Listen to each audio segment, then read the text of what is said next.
I pledge allegiance to the flag of the United States of America and to the republic for which it stands, one nation, under God, indivisible, with liberty and justice for all. Thank you, everybody. Noting that our public chairs are pretty empty today, did we receive any public comment? Hearing that, we'll move forward. Item 4 on the agenda: approval of the June 6, 2024 Infrastructure Committee meeting minutes. What's your pleasure? We have a motion by Dickinson. Is that a second by Soibert? Yeah. Any further questions, comments? Hearing none, all those in favor of approving the June 6, 2024 minutes signify by saying aye. Aye. Anybody opposed? Aye. And minutes are approved. On to item 5, policy issues discussion, potential committee determination. Item A, discussion regarding 2025 annual budget development and policy recommendations from the committee, including a review of the mandatory discretionary program document and discussion of rates and fees. I'm going to John. Yeah. Supervisor Robinson. Thank you. We wanted to continue to build on the process that we began last year, and last year we expanded the participation of the standing committees in the development of the budget in response to feedback that we received on the previous year's budget. And in that context, we are asking all of the standing committees to review those programs under their jurisdiction. In this case, with this committee, it would be the Highway Department, Airport, CCIT, and related activities. And to look at it in the context of what level of programs should we support going forward. There are mandatory and discretionary programs, and some of the mandatory programs have a wide variety of options relative to how do we meet that mandate, and some of the discretionary programs have really are tied into core county goals and outlined in the strategic plan, and just to look forward to that. So we would look for you to provide input to the administrator and to the finance committee in the development of the budget. And this is an iterative process that will be taking place throughout the budget process. And this committee tends to get its general transportation aid dollars, notification and adjustments late in the process, but we can begin that process of trying to establish what those priorities and projects are for next year.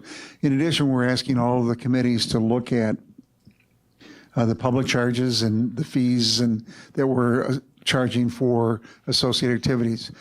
Typically, our growth from outside sources, shared revenue, sales tax and other things is limited and doesn't necessarily keep pace with inflation. We're looking at a 3% increase in salaries for employees, potential health insurance increases of 8%. We need to make sure that our fees, if we're trying to capture a portion or all of the costs associated with providing those services, stays up with inflation so that we can continue to provide the same level of care. So we would ask that the committees look at what services are provided, what level of service do we provide, and any corresponding fees associated with those that either are in place or could be in place going forward in order to develop the 2025 budget. If I may, Mr. Chair, just to elaborate a little bit, I think last year we framed the role of the standing committee around 3 primary policy questions. As each standing committee tries to do, as HR Finance and Property Committee Chair Robinson referenced, really give that input in very early on in the budget process. The first is what programs or services should we deliver? And as Chair Robinson said, we have the mix of mandatory and discretionary programs throughout the county. That's what that program list document, it's at a very high level, but we did clean it up a little bit this year. Didn't make any substantive changes, but tried to organize it a little bit better, make some grammatical improvements. But that's that document that's in your packet. What services, programs and services should the county deliver? As Chair Robinson referenced, we are an arm of the state, so the state often mandates that we deliver those programs, but it leads into the second question, and that is, while the state may say, we want you to do this, it's not quite as often, it's not quite as definitive relative to what level of service we need to provide. So the second question is just that.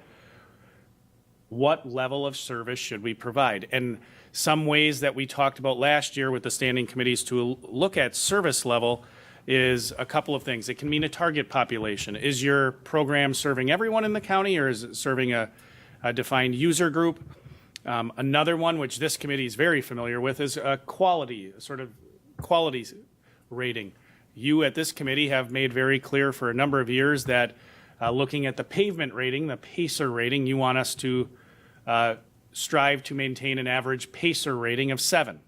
That's a perfect example of what level of quality we need to provide. Because again, the state does mandate that we have to provide some level of a highway system and highway maintenance, but it doesn't say you need a PACER rating of 7. That's what you as a committee and you as a board have termed that we should strive for. And then the last one is timeliness, I think, is a good measure oftentimes. So you're going to hear from members of CPZ today that led one of the efforts talking about the assemblies ordinance.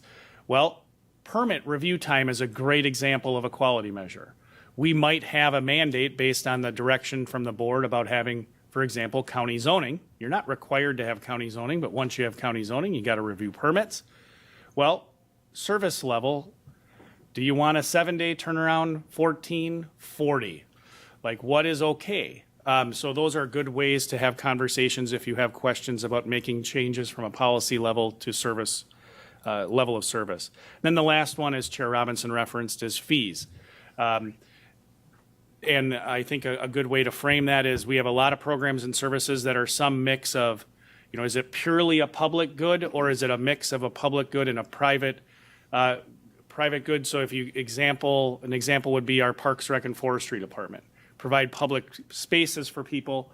However, we also deliver camping. What is the camping fee that you believe we should charge? And we do have conversations at the Park, Rec, and Forestry Commission about that.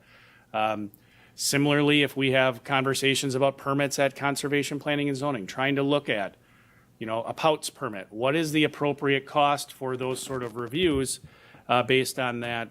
Our level of service, our cost to deliver the service. So that's that third question. What is at what cost? So it's what programs or services do we deliver, at what level and at what cost? And that last cost question, there was a comment made at a committee meeting last year that really resonated with me, that I think that's also a perfect time to start to think about the idea that has been reinforced, but it's always good to keep it top of mind, that not every dollar in the county budget is the same. So for example, social services annual budget, this is going to be ballpark accurate, not precise. Just let's say it's $20 million, thereabouts. A third of it is tax levy. The other components of that budget are revenues from state reimbursements and other revenue forms to offset those costs. You contrast that with the sheriff's office. Sheriff's office budget, again, ballpark in the $27 million range. 90+% of their budget is made up of tax levy. Of course, at this committee, you're very familiar with Jim's budget, and he likewise has a fair amount of outside revenues. His budget's large, but we do a lot of routine maintenance for the state. We have other revenues when we have 80-20 splits or 90-10 splits, we like better for projects. So just that cost piece, also keep that in mind. So with that, we have some department heads here. We're not going to go through the mandatory discretionary program list in detail. It's about 50 pages, I believe. If you have a specific program or a specific question you have that you'd like us to look into, please let us know. We'll make sure, working with Chair Pfeiffer, to get it on the agenda. But it's all those things are to help have those conversations. And if you have a question about a specific program cost or charge, I should say, within the 2024 budget, we included each of the fees that departments were charging for their various services in their individual department sections. Moving forward, I I'm intending to actually compile all those into one master appendix at the end of the budget that you would approve with the budget itself. It would be included in that document. But if you have questions, please don't hesitate to ask. Thank you, Mr. Chair. Thank you. Any further comments from staff? Any questions from the committee? Seeing and hearing none, as Administrator Leonard mentioned, if there's anything that you think of as we're moving forward into our budget, please bring them up to me and staff. Thank you. Moving on to item 5B. Oh, sorry. Go ahead, Supervisor Robinson. Thank you, Chair. I did want to just mention we currently have a Brownfield coordinator, Erin Andrews, and we had agreed to fund her through the end of this calendar year through broadband. I'm sorry. I'm just thinking about other things. Broadband coordinator. So it was predicated upon an assumption that the broadband, the BEAD program would be rolling out this year, and we would be well into working with the ISPs and trying to get the service to the underserved areas. Unfortunately, the NTIA and the federal level has been slow to approve the Wisconsin Public Services grant or the submissions, and we don't the timely. We thought we would be in the letters of intent process right now. We are not. Those have been delayed because of the lack of approval on the federal level. Erin was hired on a 20 to 25 hour a week basis. She's not been working that. She's been working based upon what the need is. We will likely need to extend that position into next year, and we're evaluating whether we can do it within the current allocation of funds, just carrying those over, but we will be presenting that sometime in the future. We don't have until the feds approve it. Their dates are all based upon that approval date. It's 1 year from that date. And so we can't really project what the cost will be until we have a better idea. I think 16 states have had their plans approved, which means 34 have not, and we are in that 34 that have not, and I keep hoping that will come up. So I just wanted to highlight that may be a request beyond the first of the year. Thank you, Supervisor Robinson. Any further questions, comments? Go ahead, Supervisor Dickinson. Thank you, Chair. So based upon that, there was a question that I had written down that I was going to for full board, but I think it applies. How often do granted positions or positions that aren't paid for under our tax levy eventually converted into full-time positions? Because one of our budget priorities is that we wouldn't hire a new employee under the tax levy, and so we go this other route. But those employees can kind of come back around under the tax levy. Is that correct? And does that happen or not? I want to make sure I understand your question. I believe the answer is no, and let me clarify why. That the only way that a position becomes a full-time equivalent funded position is through section 4.20 of the county ordinances. There are ways that happens through the budget, but still that takes county board approval. Ultimately, there are ways that it happens mid-year, and those happen, I would say, relatively occasionally. I actually can't think of the last, I can go find it, but it takes, the process is a standing committee has to review a new position request. First of all, it has to get past me. So department head comes and says, Jim and I just had a conversation in the hall about one, about a full-time position being created. I have to approve. We have a funding source. We have it costed by the HR department. It then would go to the standing committee of jurisdiction. If it is approved by the standing committee of jurisdiction, it goes to the HR finance and property committee. Generally speaking, we try to lump those in March and August if they're outside the budget process.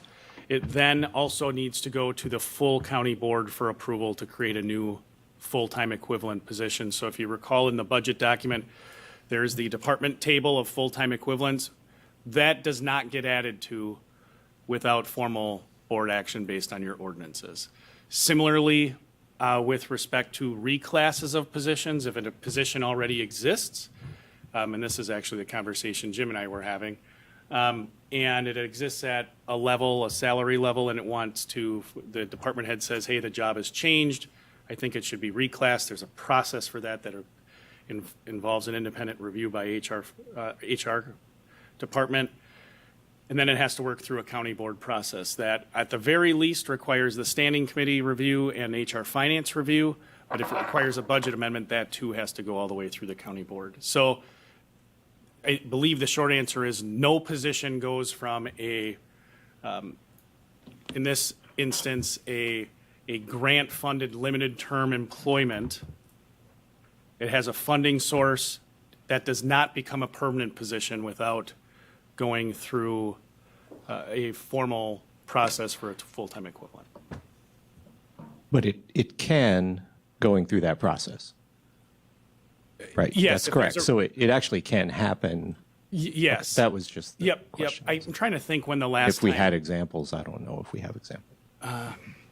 I'm sure I'll think about it during the meeting and come up with one, but the last time that I recall us creating a new position off the top of my head is the county board evaluated. We have fully reimbursed positions through the social services department for comprehensive community service and children's long-term support, so CCS and CLTS if you're into acronyms.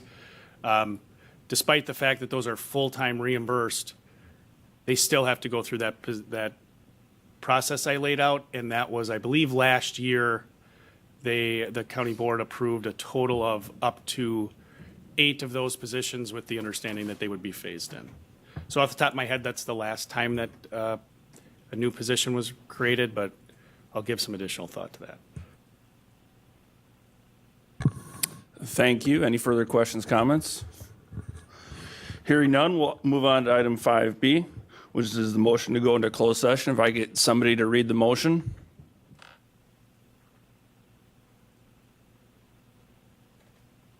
I'll read it. Go Make ahead. a motion to go into closed session pursuant to WSTAT 1985 1E for the purposes of deliberating or negotiating purchase of properties or conducting other specified public business, wherever competitive or bargaining reasons require closed session to an update and discussion regarding purchase of property for possible future county facility building site. We have a motion by Vold. Do we have a second? We have a second by Jensen. Ask for a roll call vote, please.